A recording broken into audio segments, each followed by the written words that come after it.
the other part too, and I was kind of thinking about this as I was getting things ready for this stream, was I haven't really given my if it is a tavern, what would the tavern name be?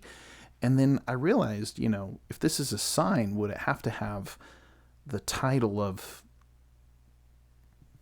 the bar or the tavern's name on it? Or maybe it's one of those sort of secret places where it doesn't really have a name. They just know it because of the skull. Or maybe the name is somehow hidden in something that is in the picture. Like, I don't know, something that I could leave in here, like the twisted snake. The twisted snake, or I don't know, the hidden map, or Spider's Edge, or one of the names we were talking about earlier in a couple earlier streams was Lost Jewels. One of the things that this whole thing has here is like all the things that a pirate might need or be in a pirate's life, right? You'd have the gold coins, you'd have the jewels and the gems, you have the rum bottle, you have the sword, live and die by the sword, you have the map kind of tucked back in there, you've got maybe this snake and this sense of kind of tropical plants back in here. So these are all things that are around a pirate's life. So what would a good name for all these treasures? Maybe the treasure chest.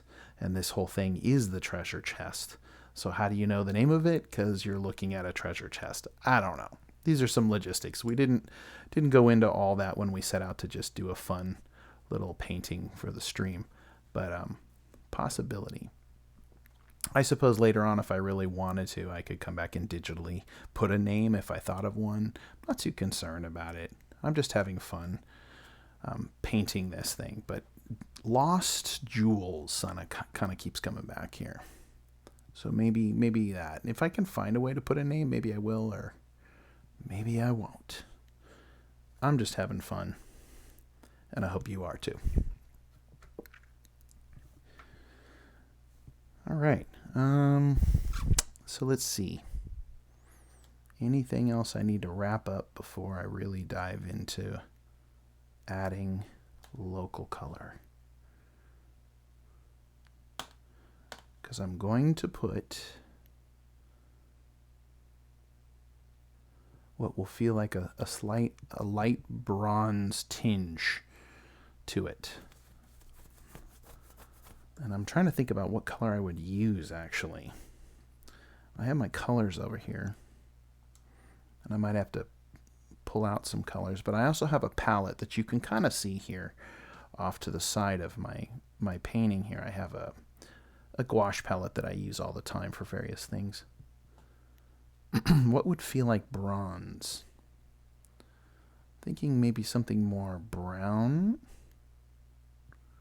Something with a little maybe yellow ochre. A little yellow ochre in it. You're not really seeing too much of this off screen, sorry. I don't have a full palette view. A little bit of bronze here. Let me mix up here. Something with a little bit of gold in it. It's a little too yellow though. I don't want that much yellow. It's got to have a little yellow.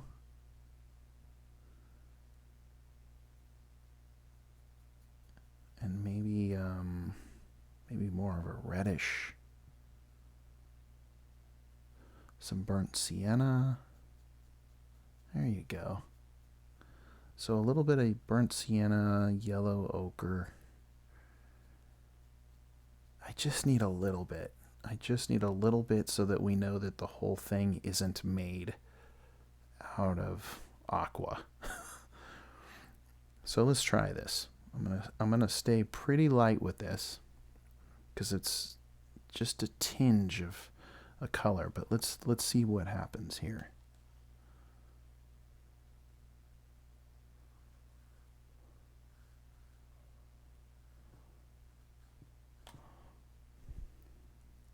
Coming across pretty heavy, so I'm thinking maybe I need to thin it down a little bit more. And I'm starting in the highlight because that is where my light source would catch this. Probably bring out more of those bronzy tinged colors here in the highlights. I think the cumulative effect of this will work pretty good, but I also think that initially it may not be immediately jumping off the page as bronze. Not pressing too hard. I like the warm feeling I'm getting. I don't want to loosen too much of what I have underneath. I'm just adding like a tint of some warmth to it.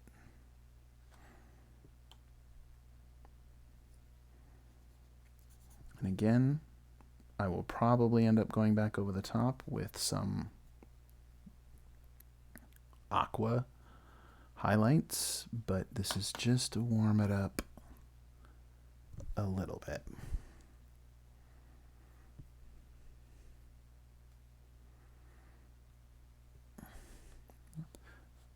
I hope you're having a good week wherever you are, making time for that passion of yours.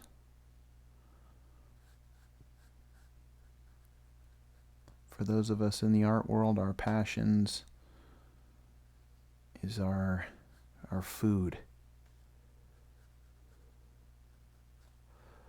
So you got to make some time.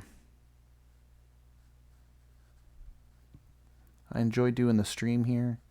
I do a variety of other art-related things. If you've listened to the stream before, you know I'm a visual development artist, concept artist, illustrator, and I'm an educator.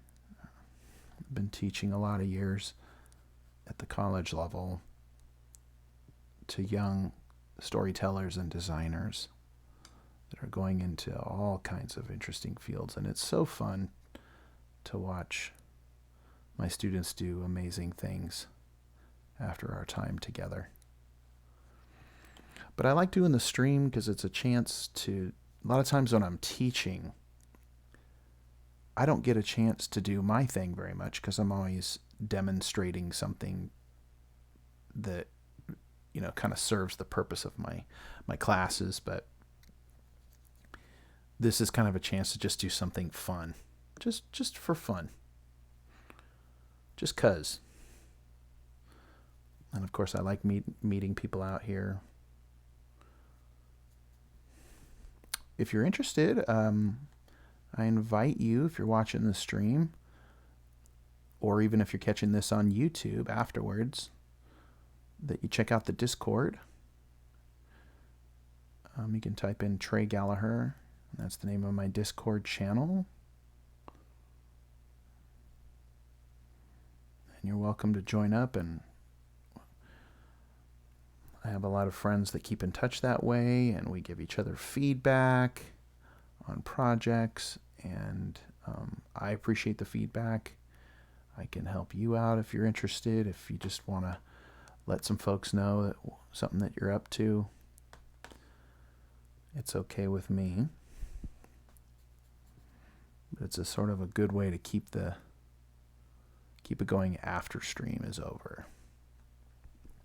Okay, so I've got that warmth into the skull there, which that's working pretty good. I have to say I'm pretty satisfied with that.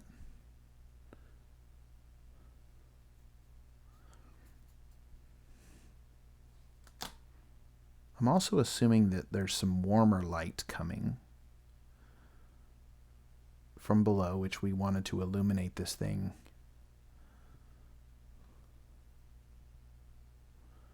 As if light were shining from the lower right, our lower right, and kind of shining some light up onto this thing.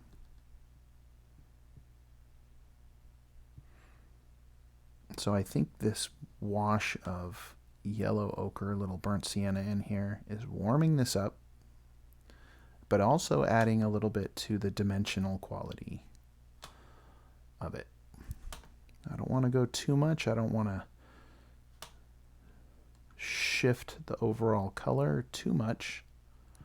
I just want to add a tinge of what feels like it might have been some sort of bronze. And this will also put a little warmth into the parts that are in the light source, which I think is probably where you would see most of the bronze. Anyway, would be where the light is hitting, particularly if it were a warmer light.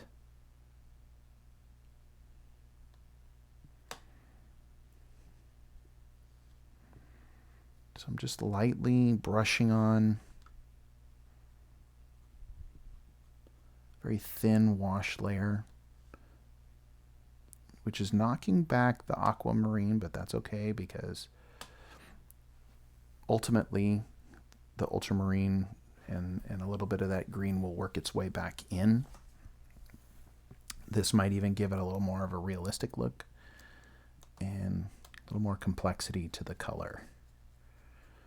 Monochromatic is okay, but sometimes color can add depth to things in a way that we don't often expect. There's perspective in color as well. Some great conversations about that, how color can actually create perspective.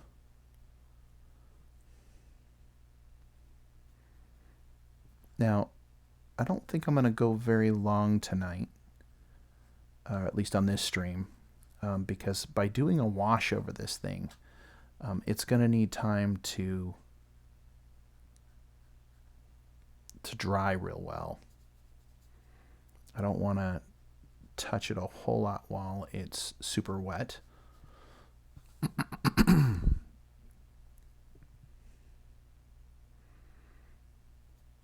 I can't layer too much while it's wet. I need to let that gouache get good and dry so that I can almost dry brush back over the top.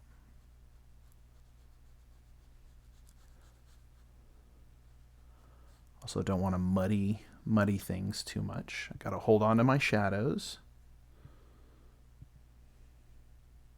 But I like the way the warmth of this is adding to the light source a little bit more perspective.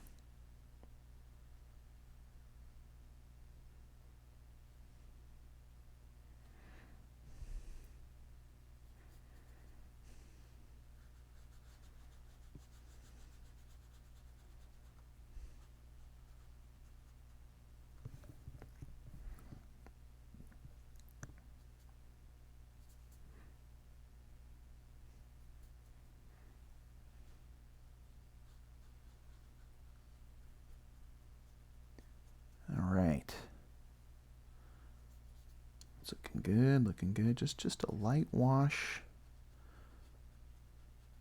Very uniform. So that it's really kind of making everything feel like it's made out of the same material.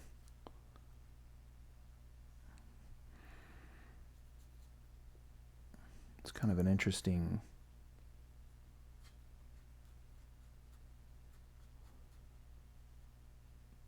conundrum. Not conundrum. Interesting challenge to create the illusion of surface,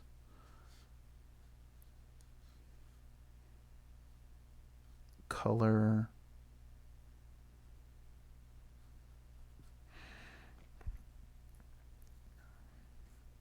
still working with my Winsor & Newton here, by the way.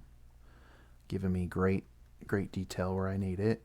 This is not a real big painting. I don't know if you maybe you can't tell on screen, but looking at the size of my hand here, you can kind of see this isn't huge. In stream I oftentimes don't work real big because streams are only running an hour and a half or something. So working a little bit smaller. I do like working bigger actually. I have some paintings I'm working on, oil paintings I'm working on right now that are Very big, 36 by 42 inches, so that's big. But keeping our goal attainable in stream means not over working too large, at least when working natural medium.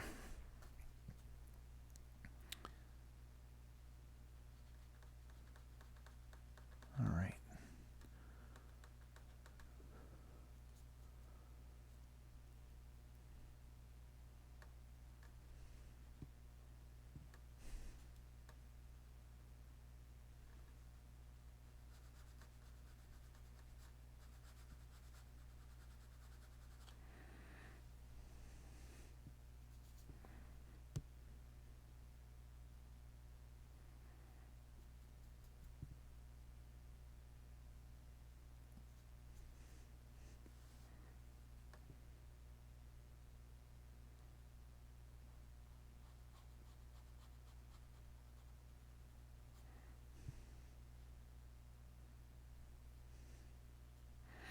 It's interesting because if everything is made out of the same material here, then everything gets the same highlight, the same shadow value. Because if it's all made out of bronze and it's all sculpted, then that means bronze has one kind of highlight on it.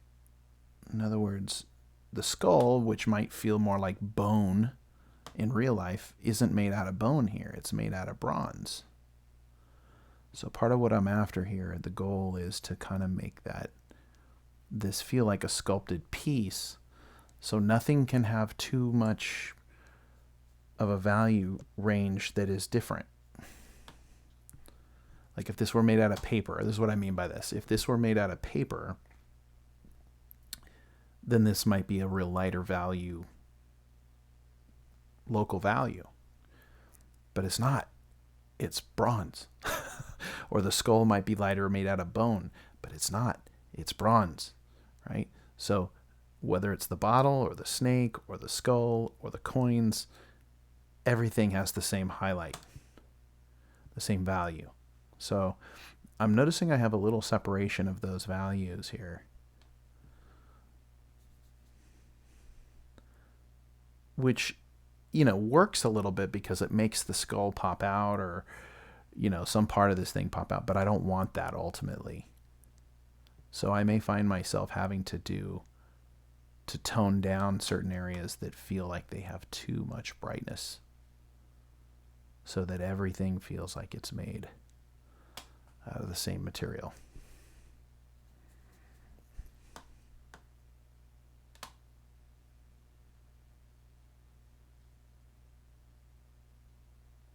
My spider up here.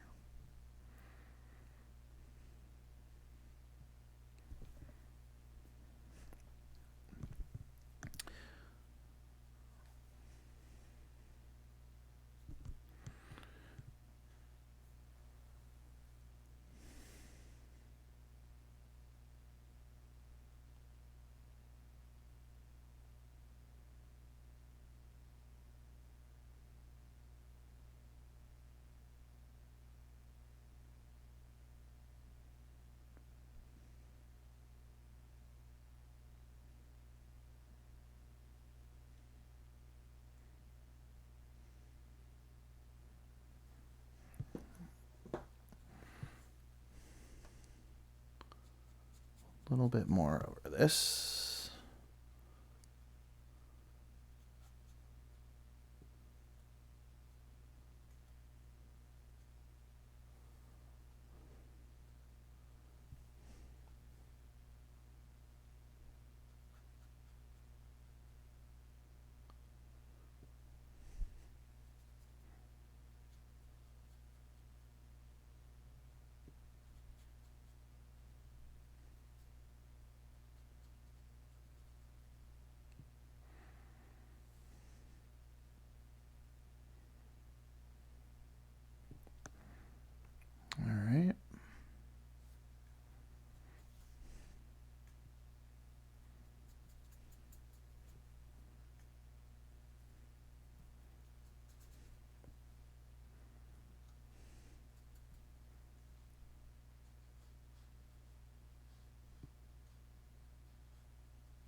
Chat's open if you feel like it.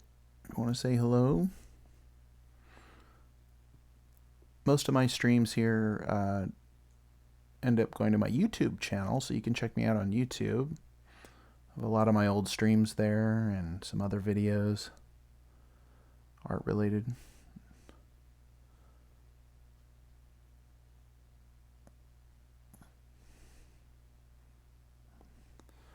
Okay, I'm getting a little muddy over there, and that means that I am picking up some of the previous paint.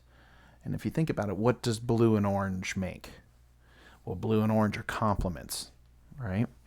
So if you're thinking color theory, we're talking about two colors that are complementary to each other. So the yellowish orange that I'm adding for the bronze is mixing with that blue, and it's going to make a neutral color, or in this case, a more warm neutral color, or in this case, what ends up feeling like kind of brownish. But that's okay, because that's exactly what I want to have my bronze look be. It's kind of brownish tinged. So it works. It works. Painting with complements can be a lot of fun. It can also desaturate your work, so you have to be a little careful about using neutrals, where you use them, and how you use them. But some of our best painters we've ever seen in history have been painters that made brown. Rembrandt, probably the most masterful painter of brown, while still making it feel very colorful.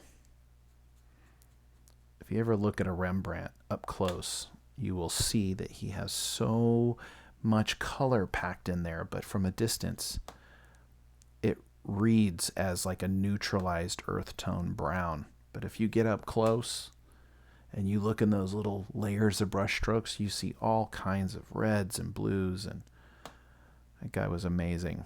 Really, truly amazing.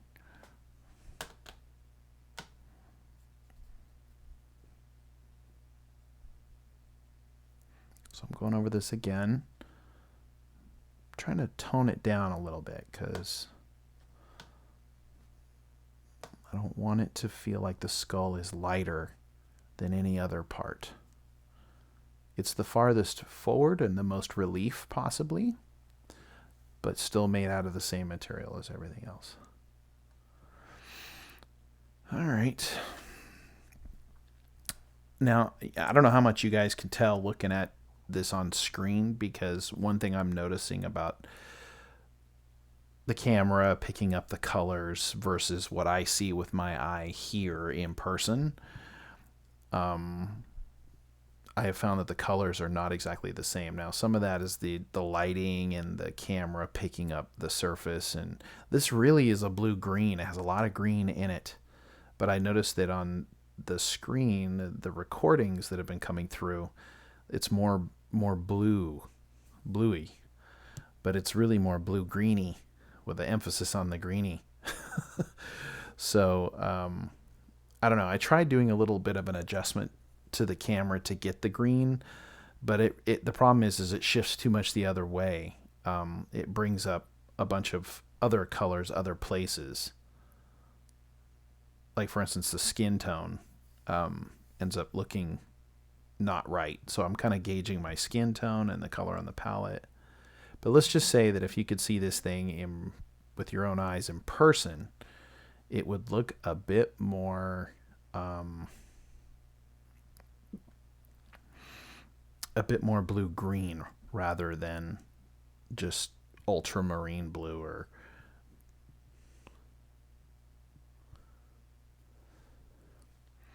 so I got to hit my shadows a little bit.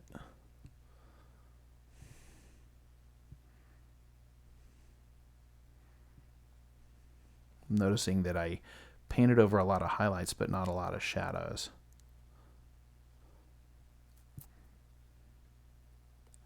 And that's okay, but I do want to make sure I don't suddenly have a color change in my shadows. It's too strong.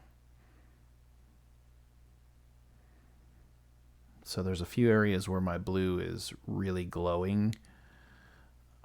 It's almost a lighter value, that's why. The warm blue-green is mixing now with the red-orange and the yellow-orange that I've been mixing in for the last 20 minutes. But the shadow areas are now the original blue, which is much lighter value. So it almost feels not natural. So I gotta knock these values back a little bit. Just a little bit. You can't serve two masters.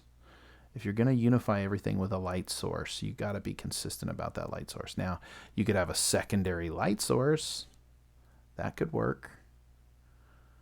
But I have not done that here. I am using predominantly one light source. Boy, I'm getting some really cool colors. I don't know how much of this you're going to see with the camera, but I have some really interesting colors here. You know, I'm looking at my camera here, and I'm seeing that it is not nearly as colorful. Let me just see my hand here real quick.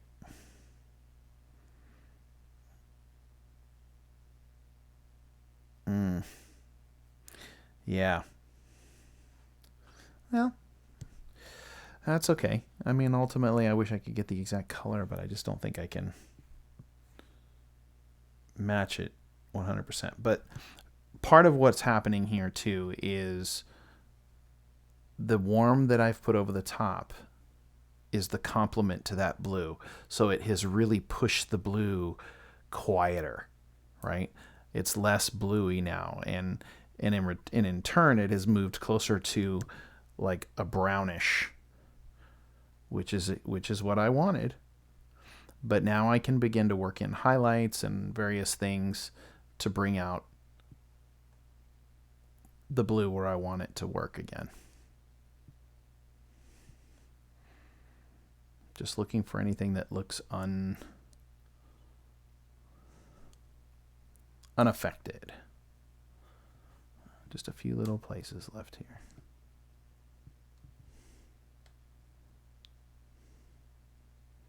I can always add some blue back in.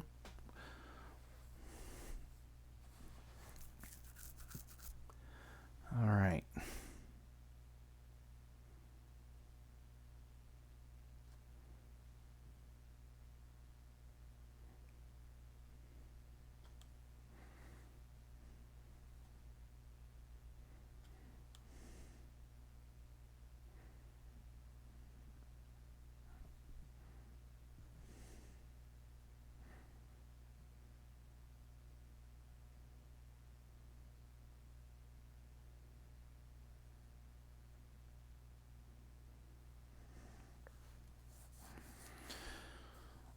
All right.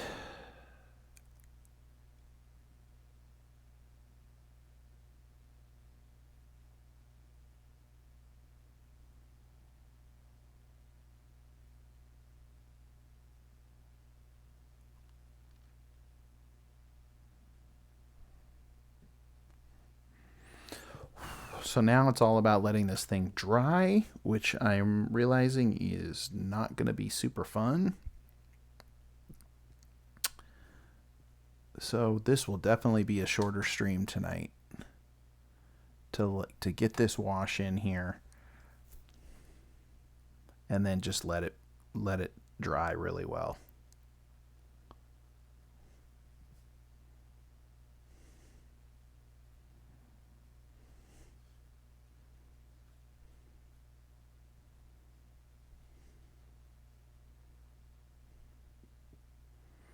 Because of the nature of it being gouache, as I'm going to layer or add paint over the top, I've got to have this thing be dry. I cannot have this be wet and then continue to try to paint over the top. Gouache does not work that way because it will lift paint. It will not allow me to really do what I want to do.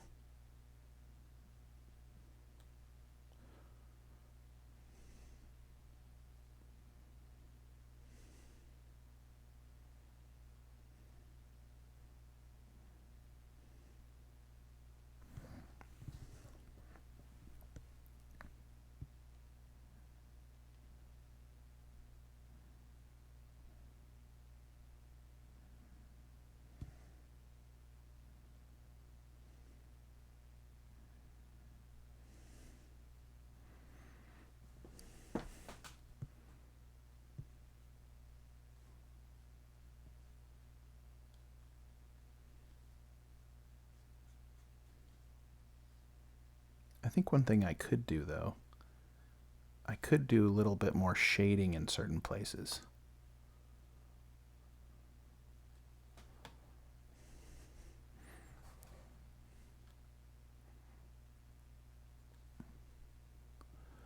I could come in here with a little bit of this warmer, maybe with a little more burnt sienna. I don't know if you can see this up above here, but... And I could try to work in a little bit more shadows.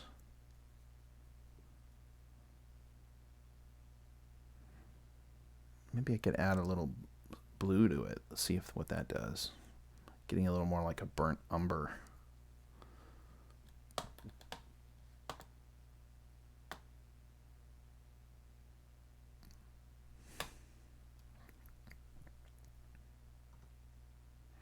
Too dark. Let's warm it up again.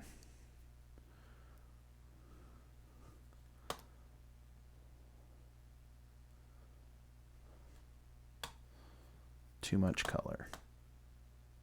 Back off a little bit. I want to make good use of the stream, but I may have to wait a little bit till this really dries.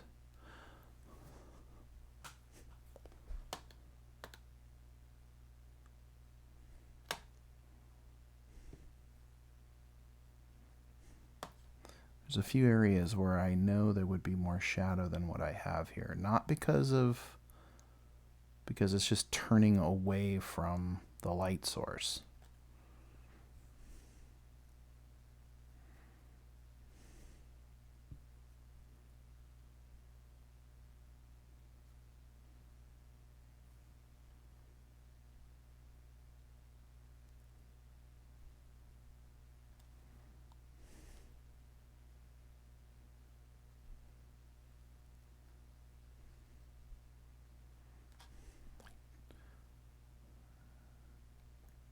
Bring out these edges a little bit more where the light would hit.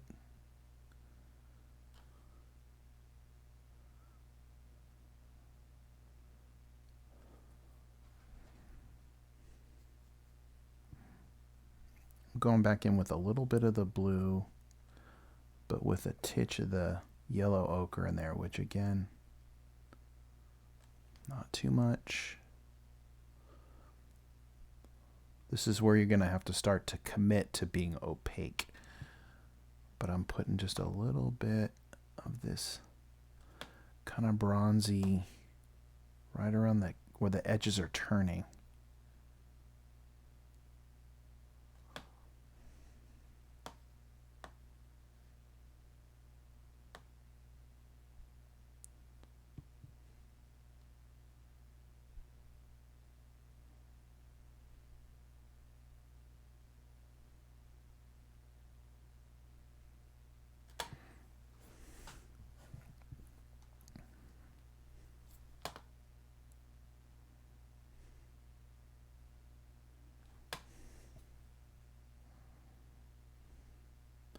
The other thing, too, that we talked a little bit in the previous stream was that this has to feel sculpted. I'm not going for something so real that it's got to feel like something that somebody made this sign.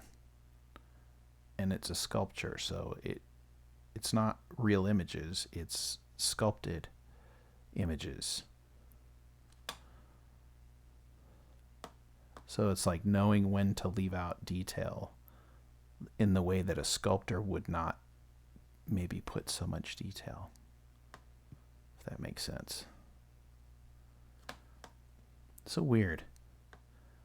I'm not making I'm changing all the colors up, changing the material up, and changing the impression.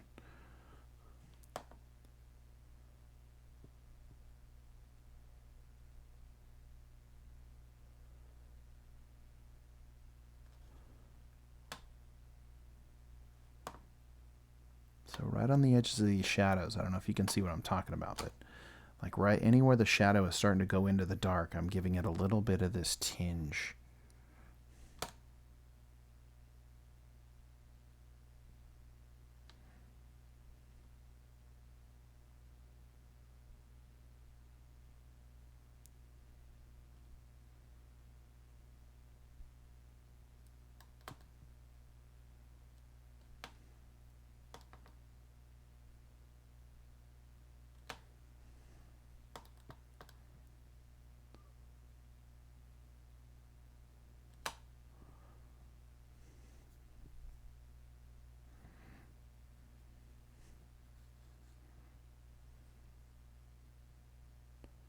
So those teeth are catching some light, hitting there.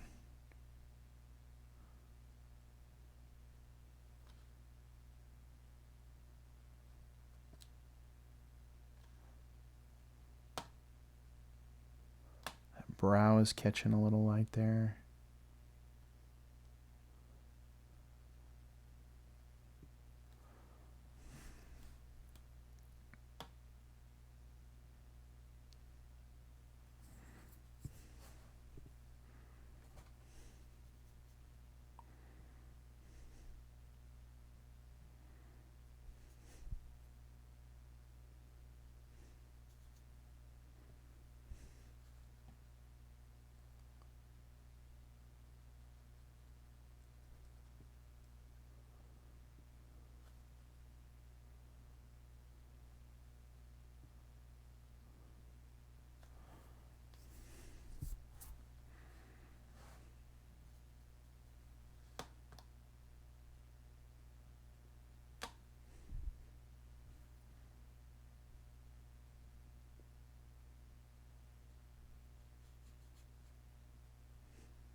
It's funny, every time I think I've done enough of the bronzy yellow there, when I put a little bit more, I like the way it looks.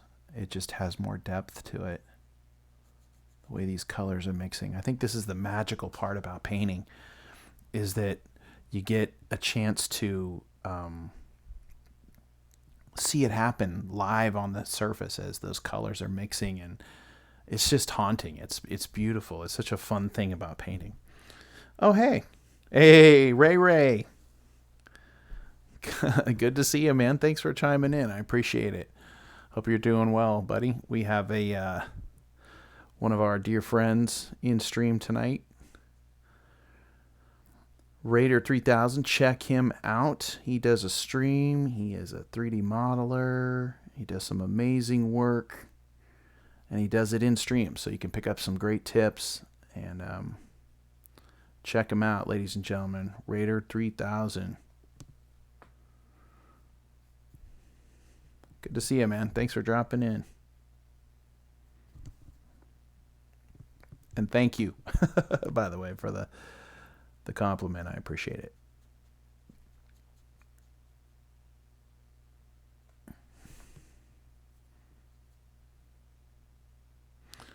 We're doing a little bit of a different one. We're not doing a character this time. We're doing some set dressing. We're doing a sculpted doorway sign or molding. Doesn't sound sexy when you say it like that. But we're doing something inspired by set dressing. So something would be like a signage or in the background. But still has some fun storytelling elements, obviously. And some kind of character stuff going on here. There is character in here for sure.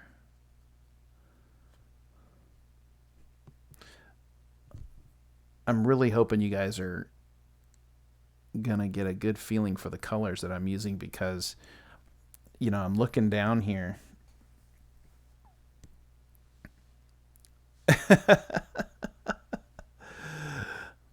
Oh, thanks, man. Yeah, the spider's looking pretty good now, isn't it?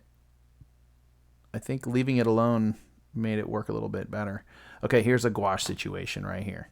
So right here on this cheek, you can see how getting it too wet is what lifts that up.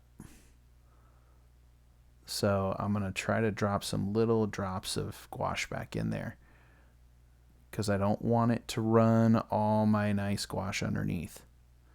But you can see that it's lifting. It's lifting. And that's the hard part about working with gouache.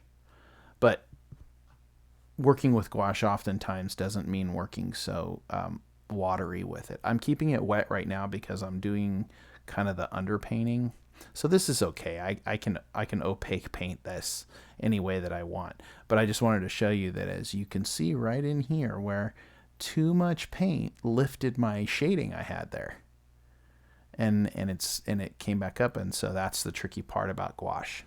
So what do? Well, you got to let it dry. You got to just hands off, leave that area alone. I could try to tab it a little bit, but no more water is going to help this at all. So you just got to let that dry a little bit. And then I'll come back in here with some more drier paint when it's dried and put my shadow back. But that's the thing is different about gouache than say watercolor or anything else like that. Gouache and watercolor are different, similar, water soluble, but different. They do different things. If you want to work transparently, truly watercolor is the better way to go because the pigmentation is really strong and is designed to work transparently with a lot of water.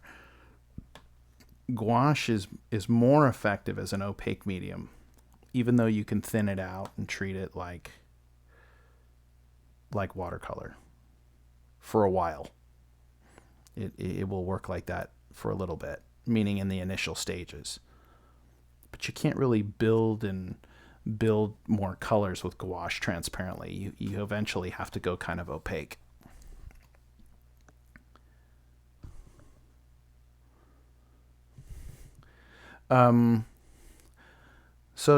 So continuing to add a little bit more of this bronzy kind of look.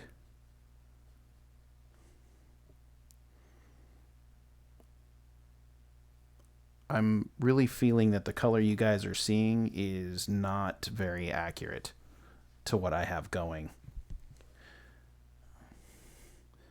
What I'm seeing on the camera here, what you guys see is the camera is not picking up the color of the mixture of these colors very well.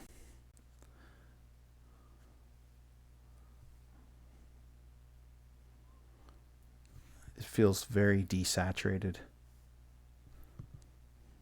I think the camera is adjusting its color. And when it was all blue, it was like, okay, great, blue. But wait, now you're mixing in complements. So I'm going to go back the other way towards the yellow and the yellow-orange. But then all the blue goes out. And so what I'm seeing here is that you're losing the blue and you're not getting a good orange. But let me tell you that in person, it looks better than what it looks like you guys might be seeing on screen. I don't know. I'll have to watch it later and see how the colors are coming out. But just know that this is a little more saturated than you guys are getting. I'm tempted to go in and try to adjust my camera settings maybe, but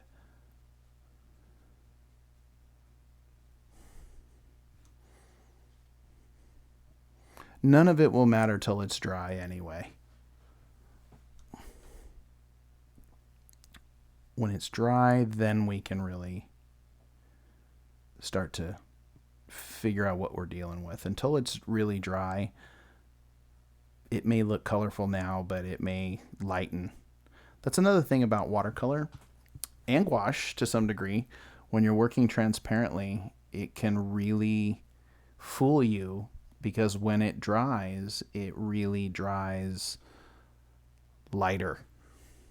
I've had entire watercolor paintings that I did in one sitting where I loved the color and everything looked great, and it dried and I came back, I don't know, a day later, 2 days later, and it was like, oh my God, it lightened so much. And I ended up having to go back in and deepen the color, make it a little richer.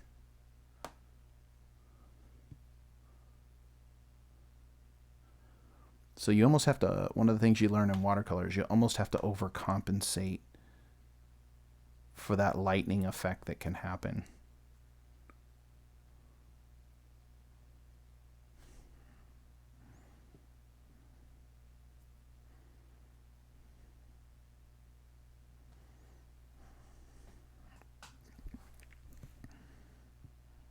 You're kind of getting, I can see where I'm laying into the yellow a little bit more. You guys can see it.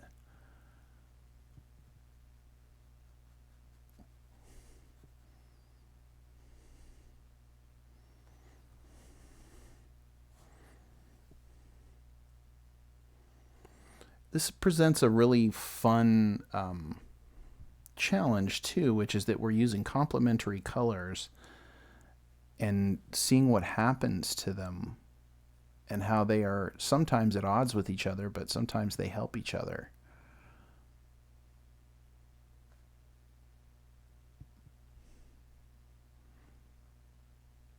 It's a good challenge. Paint with complementary colors, but still make it feel like it has color and that it isn't too washed out.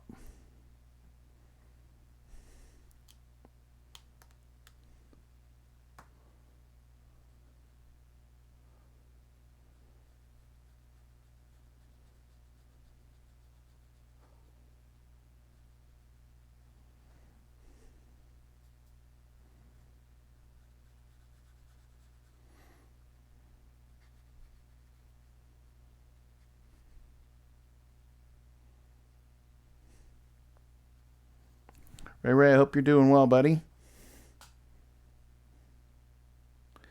Oh, thanks. Yeah, that's. I think you're getting it. The moonlight, or at least the kind of nighttime light, right? With maybe something warm, casting a light up on this. That's what we're going for sure. But we're also doing something kind of interesting here, Ray. I don't know if you happen to catch it, if you've caught any of the part of the making of this in the previous streams, but it's also supposed to feel like a sculpture made out of like bronze, but it's bronze that's been exposed to the ocean air. And so it gets that sort of aqua mossy kind of growth that ages the bronze to where it looks kind of like bluish turquoise. So yes, you're right about the night light and the nighttime light, but also we're trying to communicate the illusion of maybe aged bronze. So, hey, we like them challenges. But this is gonna have a ways to go because these are really just the underpaintings, the underlayers before I really dive into the opaque painting. And once I go opaque, I'll be able to control a lot more. But I'm in that place where I'm holding off as long as possible and trying to get as much of a solid base as I can before diving into the opaque stuff. Because once you go opaque, you're not going to go back and do transparent. Once you hit opaque, it's all the way. So you can leave certain areas not opaque and leave them transparent. But generally speaking, once you go opaque painting, there is no going back to like light transparent painting. The only areas that will remain transparent will be areas that you just decided not to paint with those opaque layers. You can't really do transparent over opaque, at least not in gouache, and you can't really do it in oils and other opaque mediums that way. It just doesn't work. In oils, it has to do with how the paint dries. And if you paint thin layers over the top of thick layers, you're going to get cracking, cracklature, which you see in a lot of old vintage paintings. You see that cracking.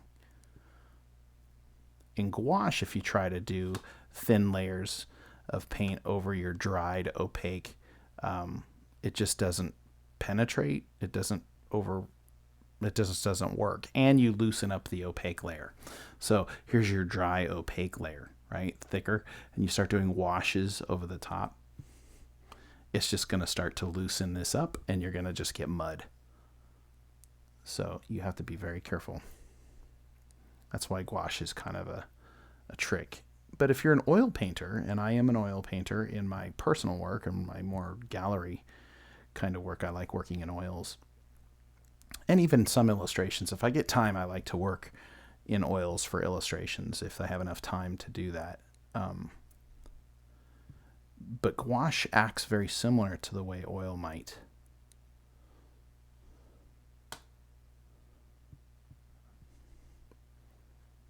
at least you can think about it the same way. Whereas if you're working in acrylic is probably the most flexible medium there is. I know a lot of people think it's not because it dries quickly, but the thing about acrylic is you don't have to worry about like fat over lean or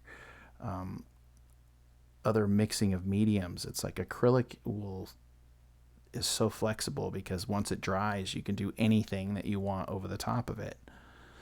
And once you learn to not let the speed of it drying scare you, there's ways of slowing it down, but once you learn that, it's got so many possibilities. Acrylic is really a cool medium too. The only thing I personally enjoy about, say, working in oil and gouache is that it's reworkable.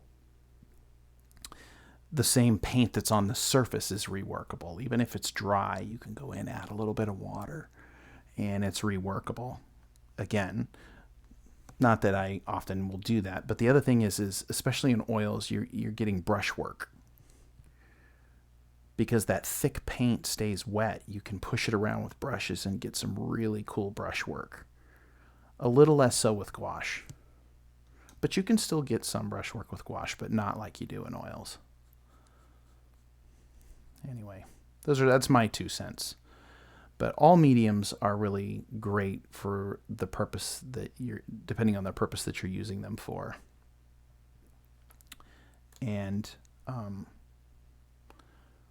it's good to pick the right medium for the right job. And whatever you like to use is fine.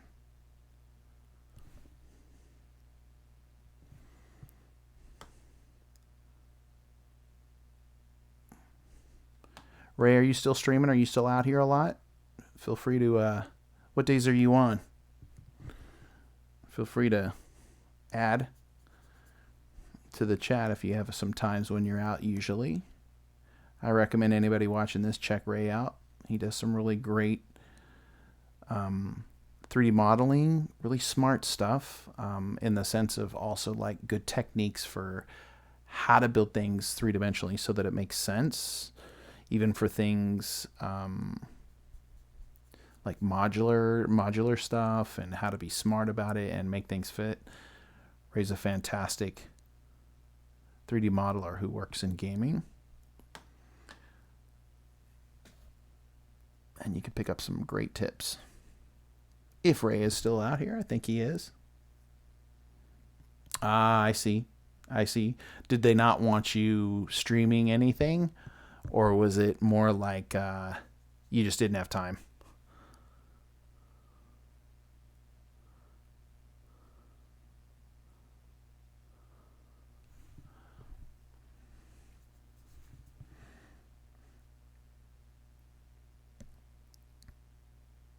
Oh, good. I know sometimes, I'm not saying they are, but I know that some companies are a little protective about what you are doing. I've never heard that too much about them personally, but I know there are some other companies who are a little more protective about what their employees do creatively.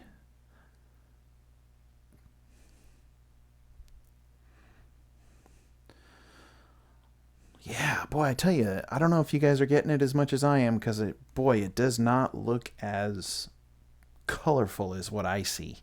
It's kind of frustrating. I'm looking down at what you guys are seeing here and I'm like, whoa, that is not as nearly as colorful as what I have going up here. And it's the mixture of these colors which look so cool, like just this yellowy orange really just gives it a lot of dimension. And I'm looking down here in what's happening in the stream and what you guys are seeing, and it's like the camera is fighting to get all this color in here. I think it's just one of those cases where the human eye can see things sometimes that technology can't, or at least the experience is not the same. Then again, maybe it's my camera. Maybe it's my camera. My equipment isn't the highest rated most sensitive. I'm only using a little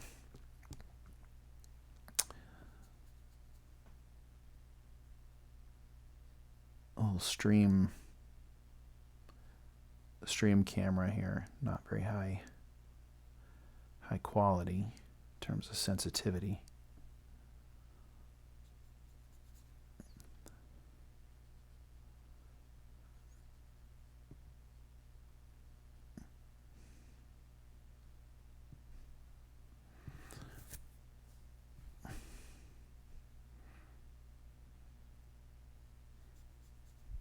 All right, well, I'm going to do a little bit more and then I'm going to call it because I don't want to overdo it and I want to give it a good chance to dry, and I've got to get my butt to bed for the night. That morning comes early, doesn't it?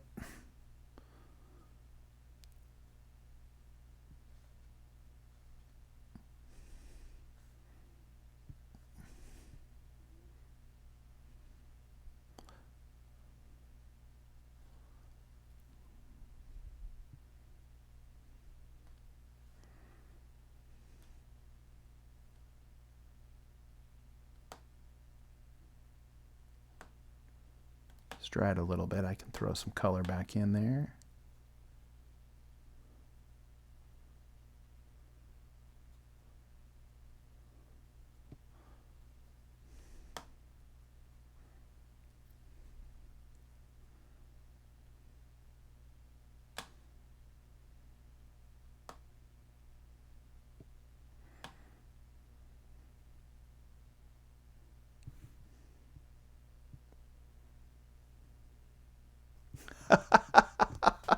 Thanks, Ray. Oh, yeah, I'm always working on something. It's great, it's interesting because lately I've been doing a lot more online teaching. Ray used to be a student back in the day, and he's been with me in classes in person. But lately I've been doing more teaching online, in which case a lot of the teaching I'm doing is actually painting and designing and drawing and stuff like what we're doing here, except it's using the software. But I love any chance I can actually use paint and teach with it in person. I can do it a little bit online like this, but the quality isn't super high, and I don't know that if you're going to teach natural medium that it communicates. Like, really, if you're going to take a painting course, you don't want to take a painting course. Okay, I don't want to say never, but I mean, if you're talking about medium, like physical medium and surface, it's really hard to get to see what someone is doing and experience it in person over a camera. It's not impossible. I have good friends that do it, and they're able to make it work, I guess, enough. But I think that's why I like a lot of what I'm teaching these days is a little more like it's design like this, and design concepting and principles of design and all those same things, but it's using digital tools, which I think communicates really well online. That it works online because everyone's on a computer, everyone's doing it working at their station on their computer, and what they see on their screen is very close to what I see as their teacher. But if you're teaching a natural medium, how can I see on the screen what's happening in real life? I don't think as well. I mean, I'm not saying it's impossible, but and maybe if you got some cameras that could get in there like really close, maybe you could get that kind of surface and that kind of texture going on. But I also think that natural medium is designed to be seen in person. Not that you can't do it as digitizing it and showing it online, of course, but looking at an original painting is something you need to experience in person. You need to experience that in person. You have to. That's what it's about. Going to galleries, going to museums, and looking at those works of art in person. We were talking about that last stream, but I'll never forget the times when I have seen original works of art that maybe I saw in school in a book, and then I got there to that museum, and there it was, like seeing it in front of me. I suddenly, like we were talking about Rembrandt earlier, right? I'd seen a lot of Rembrandts in books. Obviously, we study them in school. But when you go in and get a chance to look at that surface of a Rembrandt, that does not come through in any book. That does not come through on screen. It just doesn't. I'm sorry. It doesn't. So depending on what you're teaching, depending on, I'm doing natural medium right here, but I'm not going to be able to teach it this way to where somebody who's trying to learn it really well can get as much out of as if we were here in person. For instance, like just talking about the camera, right? Oh yeah, definitely. Gesture drawing, that's another one. I think life drawing, you have to do life drawing in person. I know we can practice sometimes online, and we have models that'll pose in real time, but you have to be in the physical space as the model. That is the only way your brain is being challenged to communicate something 3 dimensions into 2 dimensions. Your brain understands 3-dimensional space, but your brain also understands that you're interpreting that onto a 2-dimensional surface. Drawing from a screen to a flat piece of paper or from a screen to a screen is just not the same thing. It's not. I've been teaching for many, many years, and I've done both, and I am telling you that it is not the same. I'm not saying you can't get some practice in, but it's not the same. It's not the same. You gotta get yourself in the same room as the model. So Ray, you're right. But anyway, what we were talking about is just that I think I can do some natural medium here because I like to paint natural medium. So you're getting a chance to watch me do this in gouache, and I enjoy doing this and pointing out some tips that I might be able to help some people. But if you want to become a great gouache painter, you're going to have to deal with the gouache in the for real, in the IRL, right? As they say, as my son likes to say. Everything with my son is like an abbreviation, I've noticed lately. Anyhow, I'm going to get too preachy about it, but that's just my opinion. I think, but the teaching I've been doing more recently is using software, and we're talking about principles that aren't needing to be communicated in a way that's unique to being in person. We're talking about design principles, not painting techniques or medium as much. There's some, but not like taking a painting class. But I also think that if you're just starting out and you have a teacher that you are learning a lot from, I think it is possible that you could start painting that way for sure. And you can definitely learn a lot. But I think when you get to the more advanced levels, let's get in person. Let's look at that medium. Let's look at the surface. Let's look at your brushwork. Let's look at the textures that you're building up. I think that's harder to do over, certainly hard to do over a stream. Maybe with super high cameras and you could get close, but there's still a lot we can do. Okay. All right.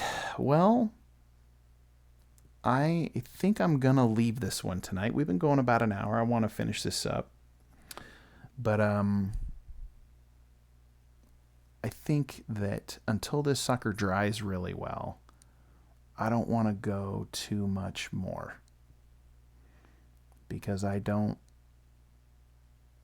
want to be careful that I don't overcommit my warm lighting here and take away from the blues that I had going. I'm sure I'm going to have to paint back in some of those blues as it is. But I think I need to let this sucker dry really well. And then see what that value on these colors do once it dries as well, because right now they're wet, they look dark, but it might dry and be a whole lot lighter.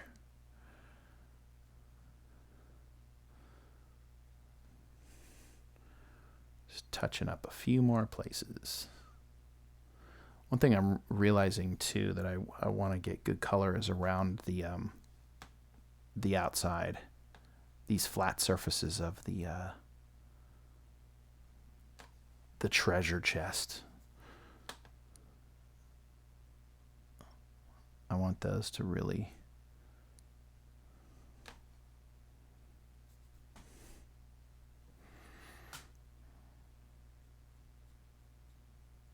do just a little extra color.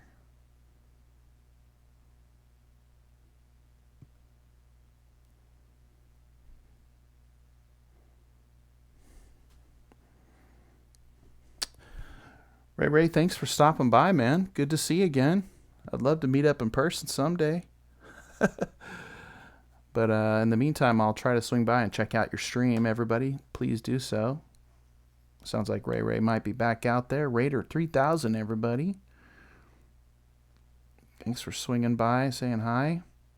I'll encourage all of you out there, if you want to join the conversation after the stream, join up the Discord. Got a little Discord channel going there down below in my profile. You're welcome to join in. Let's be friends. Let me see what you're working on. Let's share. Let's see what's happening. I love to see what friends are doing and to stay in touch. We live in a good time right now where technology has made it long distances not be far at all or not be long at all.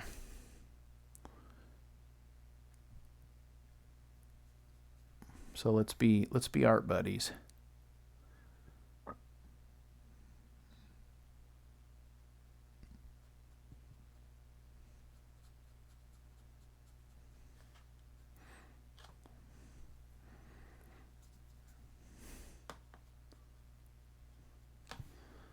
It's kind of interesting. I'm looking at the sign here, and I'm also I can see where I want to go more saturated, but I'm going to be very careful not to go overly saturated using the camera as my judgment, because we can tell that the camera is not giving you guys as true a picture as what I am seeing, unfortunately. But I'm not painting for the screen. I'm painting for me here in my time and space.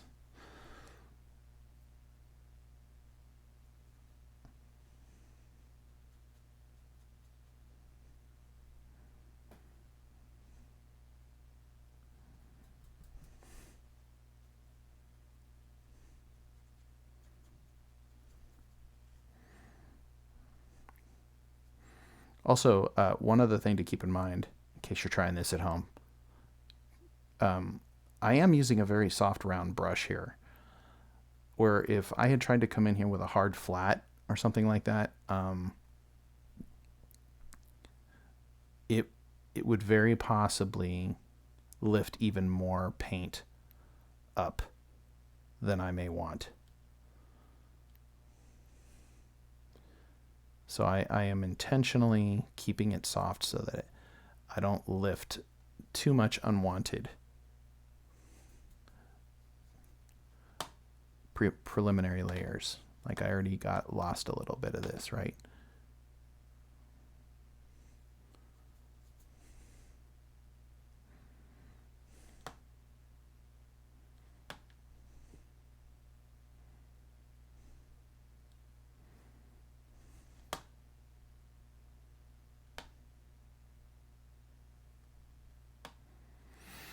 All right, folks, calling it. Let's do this again real soon. check back on my stream.